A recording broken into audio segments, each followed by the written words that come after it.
नमस्कार। कुछ कर डालो ऐसा कि दुनिया करना चाहे आपकी जैसा। एक छोटी सी मज़ेदार कहानी लेकर आया हूँ। एक बार की बात है, एक गांव में एक गरीब लड़का रहता था। वह मेहनत मजदूरी करके अपने लिए 2 वक्त का खाना जुटा लेता था। एक दिन उसने अखबार में सब प्रसारी की नौकरी के लिए विज्ञापन देखा। वो इस नौकरी के लिए कंपनी में इंटरव्यू देने चला गया। वह सभी लोगों को बहुत पसंद आया। आखिर में जब उससे पूछा गया कि तुम्हारे पास ईमेल आईडी है, उसने कहा मेरे पास ईमेल आईडी नहीं है। ये सुनकर एक व्यक्ति बोला, आज दुनिया इतनी आगे निकल गई और तुम्हारे पास ईमेल आईडी नहीं है, मैं तुम्हें नौकरी पर नहीं रख सकता। वो लड़का मायूस होकर कंपनी से बाहर निकला। उसने अपनी जेब में हाथ डाला। उससे 100 रुपया पड़े थे। उसकी समझ में नहीं आ रहा था कि अब क्या किया जाए। उसने उन 100 रुपयों से 2 किलो सेब खरीदी। वो उन सेबों को घर घर जाकर बेचने लगा। ऐसा करके उसे उस दिन 40 रुपये का फ़ायदा हुआ। आप सभी ने सुना ही होगा, दुपटे को तिनके का सहारा। अब वो लड़का रोज़ सेब खरीद कर उन्हें घर घर जाकर बेचने लगा। धीरे धीरे करके उस लड़के ने एक दुकान खरीद ली। कुछ सालों बाद उसने एक कंपनी खोली, जहाँ से वो दूर दूर तक सेबों को सप्लाई करने लगा। उस लड़के ने अब पीछे मुड़कर नहीं देखा और अपनी बिजनेस को दूर दूर तक फैलाने में लग गया।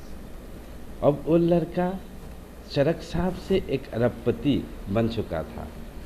उसके सक्सेस को देखकर मीडिया उसका इंटरव्यू लेने पहुंची। इंटरव्यू के आखिर में जब उससे पूछा गया, सर तुम्हारी ईमेल आईडी क्या है, लड़के ने कहा मेरे पास ईमेल आईडी नहीं है। ये सुनकर सभी लोग चौंक गया कि एक अरबपति इंसान के पास ईमेल आईडी नहीं है।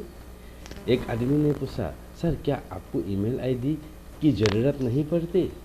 ये सुनकर लड़के ने हंसकर जवाब दिया, मेरे पास ईमेल आईडी होती तो आज मैं अरबपति नहीं,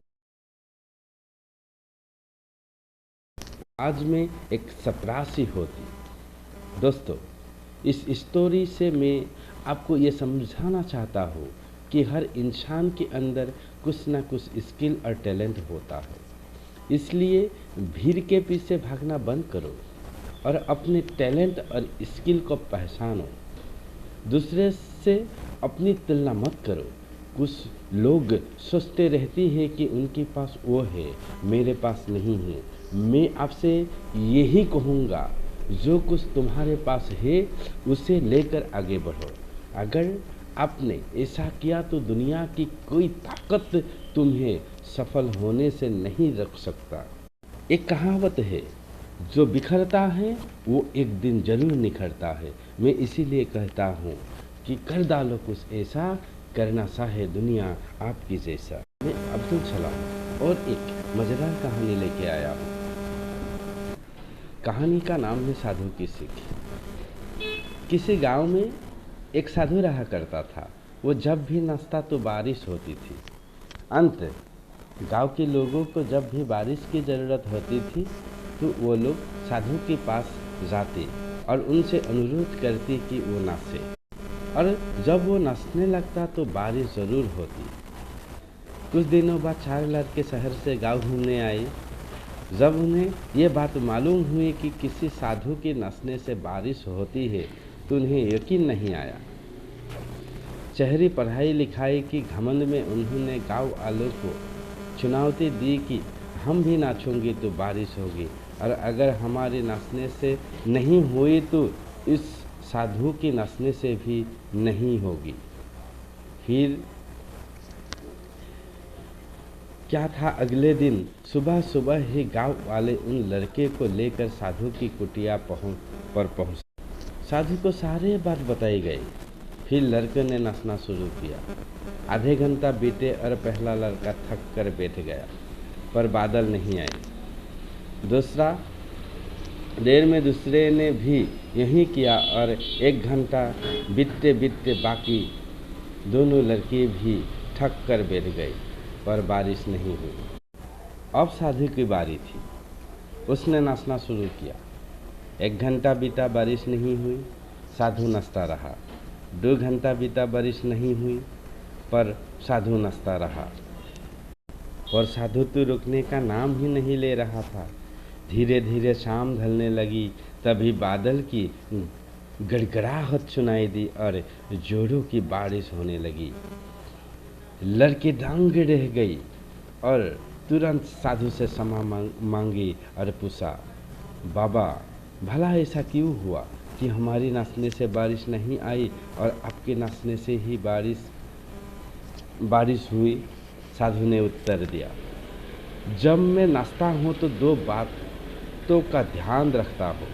पहला बात मैं ये सोचता हूँ कि अगर मैं नाचूंगा तो बारिश को होना ही पड़ेगा, और दूसरे कि मैं तब तक नाचूंगा जब तक कि बारिश ना हो जाए। दोस्तों, सफलता पाने वालों में यही गुण विद्यमान होता है। वह जिस चीज़ को करते हैं उससे उन्हें सफल होने का पूरा यकीन होता है, और वह तब तक उस चीज़ को करते हैं जब तक कि उससे सफल ना हो जाए। इसीलिए यदि हमें सफलता हासिल करना है तो इस साधु की तरह ही अपने लक्ष्य को प्राप्त करना होगा। हमें इस दो कहानी से इस बात का ज्ञान प्राप्त होता है। पहले कहानी का अर्थ ये है कि हमें अगर किसी ने किसी काम के लिए रिजेक्ट कर दिया, उसका मतलब ये नहीं है हम बेकार है। हमें अपने टैलेंट को पहचानना है और ज़िंदगी में आगे बढ़ने की कोशिश करना है। अगर आप आगे बढ़ने की